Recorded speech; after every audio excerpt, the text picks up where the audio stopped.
Les décisions politiques. Croire en l'Amérique. Pour Warren Buffett, les États-Unis sont une source de croissance constante. Depuis 1776, cela a toujours été une erreur de parier contre les États-Unis, a-t-il dit sur CNBC en mai 2011. Les États-Unis sont un pays qui possède une force et une puissance, qu'il doit à son marché intérieur et à l'esprit pionnier de sa population, qui fait qu'il s'en sort toujours. J'ai toujours eu une folle immense en ce pays. Warren Buffett souligne à ce sujet toutes les crises que le pays traversa pendant le XXe siècle, puis en 2001 avec la bulle Internet, puis en 2008 avec la crise des subprimes. Et pourtant, les États-Unis s'en sont sortis et ils sont toujours la première puissance mondiale.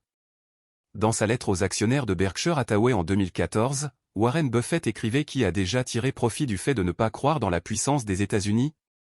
Rien qu'au cours de ma vie, le produit intérieur brut par habitant a été multiplié par 7.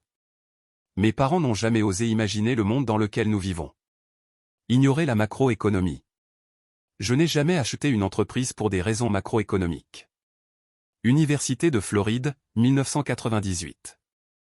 Warren Buffett ne s'y intéresse pas, car il estime que regarder ces informations, taux, politiques, lui ferait perdre des opportunités d'achat.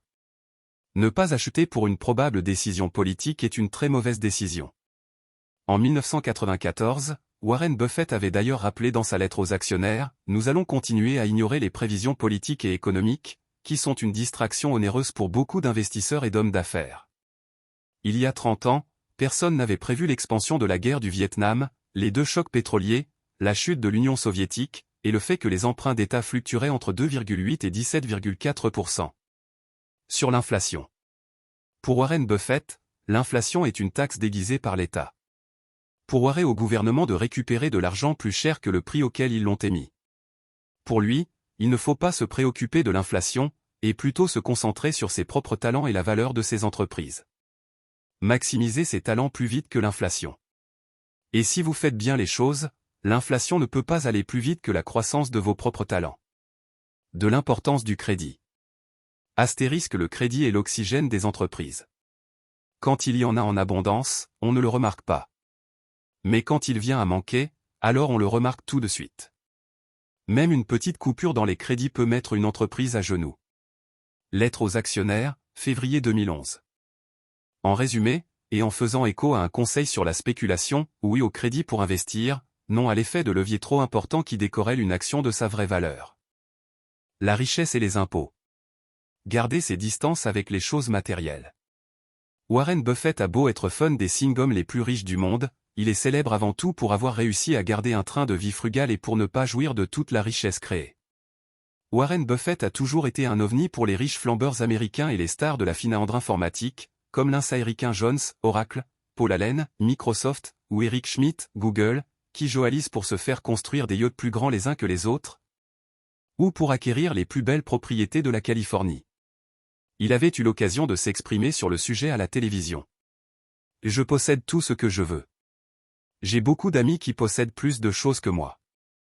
Mais dans certains cas, j'ai l'impression que leur possession les possède. CBS News, février 2012. La grande force de Warren Buffett est de n'avoir jamais cherché à être riche à tout prix. Grâce à cela, il est très indépendant de l'argent et des choses matérielles. Le plus étonnant dans sa personnalité est que cela n'est pas un positionnement personnel, une recherche de célébrité sur le créneau de la richesse frugale. Warren Buffett est sincèrement peu avide de choses matérielles. 2 aime ce qui est simple, léger. C'est également pour cela qu'il a choisi de créer une société de participation plutôt qu'une société industrielle lourde. Sa société contrôle des milliers d'emplois, tout en n'ayant que quelques salariés dans un bureau. Berkshire Hathaway est la société qui dans le monde, a le meilleur rapport nombre de salariés et richesse produite. L'argent magnifie ce sur quoi il travaille. Pour Warren Buffett, l'argent est un puissant accélérateur, il permet de faire advenir les choses. Si vous avez envie de faire le bien, alors l'argent vous permet d'en faire encore plus. Si vous êtes bon dans quelque chose, alors l'argent vous permet d'étendre vos capacités à d'autres univers. L'argent sert à quelque chose. En revanche, Warren Buffett estime qu'il n'a pas de valeur en lui-même. Rien ne sert d'être le plus riche du cimetière. L'origine de sa fortune selon Warren Buffett. Warren Buffett a tiré un numéro gagnant, qui lui a donné des qualités pour investir. Un environnement économique porteur. Ajoutez à cela une dose importante de travail et d'études, et il a connu le succès. Ma fortune vient d'une combinaison de plusieurs choses, vivre aux États-Unis, quelques gènes utiles, et les intérêts composés The J20 Pledge. Sur l'héritage. Les enfants de Warren Buffett, Suzanne, Howard et Peter, issus de les premiers mariages, n'ont jamais été promis à un avenir dans la société de leur père élevé, cultes affaires. La fortune de Warren Buffett est tellement milliards de qu'enfants devraient s'épandenne recevoir au minimum 2 milliards de dollars d'héritage, du simple fait reçu succession, indépendamment des dons abondants de leur père d'aides associations caritatives. Mais Warren Buffett n'a jamais été un défenseur de la notion d'héritage. Une personne riche devrait laisser à ses enfants suffisamment pour qu'ils puissent entreprendre ce qu'ils souhaitent, mais pas suffisamment pour ne rien faire. Fortune Magazine, juin 2006. Si les enfants ont déjà des qualités, des têtes bien faites, une bonne éducation, ce n'est vraiment pas rationnel de les inonder d'argent trop tôt. En revanche, payer pour une grande école ou des études importantes et porteuses est un investissement très important. On ne donne jamais trop à ses enfants à ce niveau. La méritocratie. Pour Buffett, la méritocratie est un ciment de la société.